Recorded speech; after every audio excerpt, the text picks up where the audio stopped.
नमस्कार प्यारे विद्यार्थियों, एक बार फिर आपका स्वागत है MGCI के यूट्यूब चैनल पर।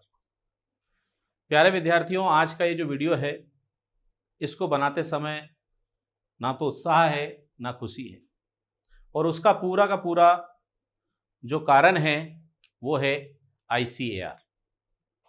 ICAR की काउंसलिंग के लिए रजिस्ट्रेशन प्रारंभ हुए। जब रजिस्ट्रेशन प्रारंभ हुए, छात्रों में प्रसन्नता की लहर आ गई कि काफ़ी समय के बाद रजिस्ट्रेशन स्टार्ट हुए। लेकिन जैसे ही रजिस्ट्रेशन प्रारंभ हुए, कृषि के जो छात्र हैं, मध्य प्रदेश के, छत्तीसगढ़ के, राजस्थान के, उत्तर प्रदेश के, उनके अंदर घोर निराशा आ गई। इस निराशा का कारण था कि ICAR ने अपने रजिस्ट्रेशन में सब्जेक्ट सिलेक्शन में एग्रीकल्चर सब्जेक्ट जो है, जो इन स्टेट में चलता है, उनके लिए कोई ऑप्शन नहीं दिया। उसके बाद छात्रों ने लगातार इसमें विरोध व्यक्त किया।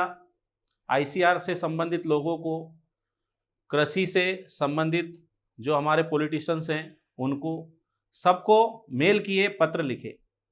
उसके बाद ICAR ने अपने रजिस्ट्रेशन की प्रोसेस को सस्पेंड कर दिया। फिर विद्यार्थी जो है एक बार फिर प्रसन्न हुए कि अब शायद जब विंडो ओपन होगी रजिस्ट्रेशन की तो करेक्शन के साथ होगी। लेकिन मुझे कहते हुए बड़ा दुख हो रहा है कि कृषि मंत्री मध्य प्रदेश के हैं और मध्य प्रदेश के ही कृषि छात्रों को ICAR जैसी परीक्षा में मौका नहीं मिल रहा है। राज्य कृषि मंत्री राजस्थान के हैं, लेकिन राजस्थान के विद्यार्थियों को ही इसमें मौका नहीं मिल रहा है। दोस्तों, ये जो रजिस्ट्रेशन की प्रोसेस है, इस प्रोसेस में अगर हम लोग देखें तो एग्रीकल्चर विषय उन्होंने नहीं रखा, जबकि ऐसा ICAR का मानना है कि भाई इन राज्यों का सिलेबस जो है हमारे हिसाब से नहीं है। लेकिन आपने तो एंट्रेंस एग्जाम ली है, और उस एंट्रेंस एग्जाम में जब इन राज्यों के छात्रों ने बहुत अच्छा स्थान प्राप्त किया है, टॉप 10 अगर आप देखोगे पूरे इंडिया में ABC ग्रुप से, तो आप देखोगे कि मध्य प्रदेश और जो राज्य है हमारे, इनके विद्यार्थी हैं। तो जब आपकी एंट्रेंस एग्जाम में उन्होंने इतने मार्क्स लेकर आए हैं, टॉपर जैसे बन रहे हैं वो, तो आप कैसे कह सकते हैं कि इनका जो सिलेबस है वो ICAR के अकॉर्डिंग नहीं है। भाई आपकी एंट्रेंस एग्जाम में जब वो सिलेक्ट हुए हैं तो आपको उन्हें रजिस्ट्रेशन का मौका देना चाहिए, काउंसलिंग में भाग लेने देना चाहिए। खैर ठीक है, आगे की जो लड़ाई है, कानूनन लड़ाई रहेगी। उसमें MGCI जो है संस्थान हमेशा विद्यार्थियों के साथ रहेगा। आपको चिंता करने की, घबराने की आवश्यकता नहीं। लेकिन तब तक हमें क्या करना है, हमें रजिस्ट्रेशन करा लेना है, और जिन विद्यार्थियों ने पहले रजिस्ट्रेशन करा लिया है, एक बार फिर वो इसमें एडिट करके, अपडेट करके पूरा सेव करें और रजिस्ट्रेशन फिर से करें। कैसे करना है, क्या करना है, तो ये मैं आपको बता रहा हूं। विद्यार्थियों, ICAR 2023-24 काउंसलिंग में रजिस्ट्रेशन, करेक्शन और अपडेशन के लिए आप देखोगे कि आज आखिरी मौका है। 22/9/2023 शाम 5 बजे तक आप रजिस्ट्रेशन या इसमें अपडेट या करेक्शन कर सकते हैं। कैसे करना है तो मैं आपको एक बार फिर बता दूं।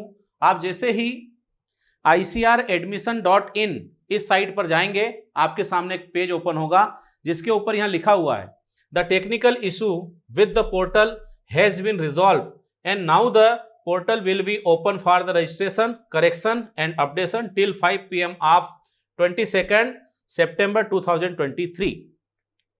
वैसे ये जो प्रॉब्लम की बोल रहा है ICAR कि हमने इसको रिजॉल्व कर लिया है, तो मैं आपको बता दूं कि इसके अंदर कोई रिजॉल्व नहीं किया है। केवल डेट आगे बढ़ा देने से, एडिट का ऑप्शन देने से छात्रों की समस्या हल होने वाली नहीं है। उन्होंने एक रिकॉग्नाइज्ड बोर्ड जो है अपने स्टेट का, उससे 12th पास किया है।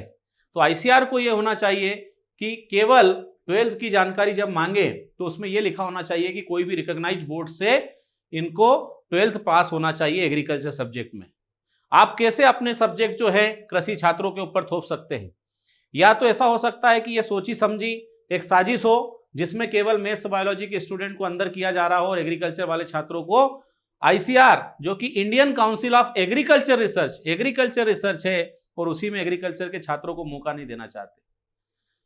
लेकिन विद्यार्थियों, हार नहीं मानेंगे, हम आगे चलेंगे। यहां पर आप देखोगे एप्लीकेंट लॉगिन लिखा है, इस पर क्लिक करेंगे, आपके सामने ये स्क्रीन आएगा। यहां से आपको साइन इन करना है, अपना ID पासवर्ड डाल के साइन इन करके आप जाएंगे तो आपके सामने डैशबोर्ड पर ये स्क्रीन खुलेगी। यहां लिखा है रजिस्ट्रेशन फॉर सीट अलोकेशन, इसको आप क्लिक करेंगे। जैसे ही क्लिक करेंगे आपके सामने जानकारी आएगी, एप्लीकेशन स्टेटस में इनकम्प्लीट लिखा है। यहाँ एडिट और व्यू ऑप्शन आ रहा है, हम ये एडिट में जाएंगे। एडिट में जैसे ही जाएंगे आपके सामने ये स्क्रीन फिर से आएगी। अब यहाँ पर 7 कॉलम है, application detail, upload photo and signature, educational detail, class 12 subject and marks, CUET marks, document detail, फिर दिया है प्रीव्यू एंड कंफर्म। तो आपको एक एक कॉलम पे फिर से जाना है। जिन्होंने पहले रजिस्ट्रेशन कर दिया था उनको भी एक बार फिर जाना है। सबसे पहले हम एप्लीकेशन डिटेल में आएंगे, वहाँ सारी डिटेल आप चेक करेंगे।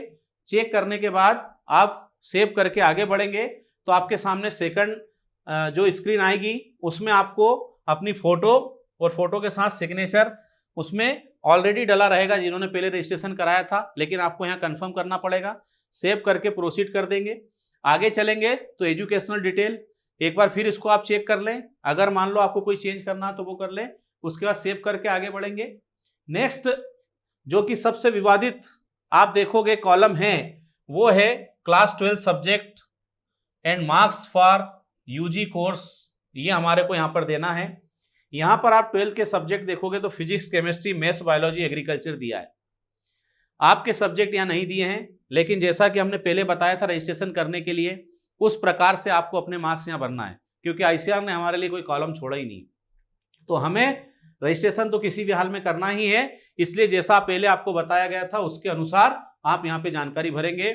जानकारी भरने के बाद आप देखेंगे कि यहाँ पर सेकंड वाला जो कॉलम है उसमें आपको कंपलसरी करना है, सेव करके आगे बढ़ जाना है। आगे बढ़ने के बाद सीयूटी मार्क्स, यहाँ पर सीयूटी मार्क्स लिखा हुआ है और यहाँ पर लिखा है CUET subject consent for ranking and marks detail, और नीचे अगर आप देखेंगे तो यहाँ पर लिखा हुआ है percentile marks of CUET. Percentile हमने ये भी क्लेरिफिकेशन मांगा था आईसीआर से कि परसेंटाइल भरना है कि मार्क्स भरना है, लेकिन वहां भी हमारे को कंफर्म नहीं हुआ, इसलिए हम यहाँ पर परसेंटाइल मार्क्स सभी लोग डालेंगे। सबको परसेंटाइल मार्क्स यहाँ पर डाल देना है। परसेंटाइल मार्क्स डालने के बाद सेव करके आप आगे बढ़ जाएंगे। आगे बढ़ने के बाद डॉक्यूमेंट्स अपलोड करने का कॉलम आएगा। इसमें आपको admit card issue to the candidate by NTA ने जो एडमिट कार्ड दिया उसको डालना है। अगर आपके पास एडमिट कार्ड नहीं है तो आप एनटीए को मेल करके मंगा सकते हैं और वहां से उसको मंगाने के बाद इसको अपलोड करेंगे। Proof the date of birth, इसमें हाई स्कूल क्लास 10th की मार्कशीट या सर्टिफिकेट को अपलोड करना है।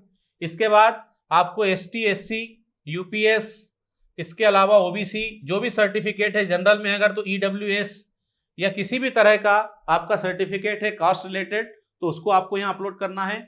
याद रखना सेंट्रल गवर्नमेंट वाला जो है कास्ट सर्टिफिकेट होना चाहिए। All certificates and mark grade reports related to 10th and 12th, 10th और 12th की मार्कशीट आपको अपलोड करना है। इसके बाद डोमिसाइल सर्टिफिकेट देना है, ट्रांसफर सर्टिफिकेट देना है। ट्रांसफर सर्टिफिकेट आपके पास नहीं है तो माइग्रेशन अभी डाल दें। Character certificate from the school last attended, पिछली जो आपने स्कूल अटेंड की थी उसका कैरेक्टर सर्टिफिकेट आएगा। यहाँ पर आप देखोगे कि सर्टिफिकेट नंबर पूछा है, तो जैसे मार्कशीट है तो उसके ऊपर एक नंबर लिखा रहता है, वो डाल दें, सीरियल नंबर डाल दें, या कोई भी सर्टिफिकेट इशू करते हैं तो उस पर क्रमांक या नंबर लिखा रहता है, उसको आप इसमें डालेंगे और अपलोड करके आपको आगे बढ़ना है। लास्ट में एक ऑप्शन आएगा जिसमें आपको प्रीव्यू का ऑप्शन मिलेगा। आपने जो जो जानकारी भरी हुई है उस जानकारी को यहाँ पर देखने का मौका मिलेगा। आप उस जानकारी को एक बार अच्छे से चेक कर लें। चेक करने के बाद आप इसको सेव करके प्रोसीड कर देंगे। इस तरह से आप देखोगे कि आपका जो रजिस्ट्रेशन है वो कंप्लीट हो जाएगा। तो प्यारे विद्यार्थियों, आज शाम 5 बजे तक ही रजिस्ट्रेशन हो रहा है, तो सभी को रजिस्ट्रेशन करना है। जिन्होंने पहले कर लिया था एक बार उसको अपडेट करना है। सभी साथियों को अपने को ज़्यादा से ज़्यादा बताना है ताकि कोई रह नहीं जाए। अगर रजिस्ट्रेशन ही नहीं हुआ तो आगे की लड़ाई हम नहीं लड़ पाएंगे। तो रजिस्ट्रेशन करा लें, फिर आगे देखा जाएगा। अगर आपको रिजेक्ट करता है आईसीआर, आपको अगर वो रैंक कार्ड जारी नहीं करता है तो फिर माननीय उच्च न्यायालय है, कानूनी लड़ाई हम लोग लड़ेंगे। एमजीसीआई आपके साथ है। बहुत बहुत धन्यवाद साथियों।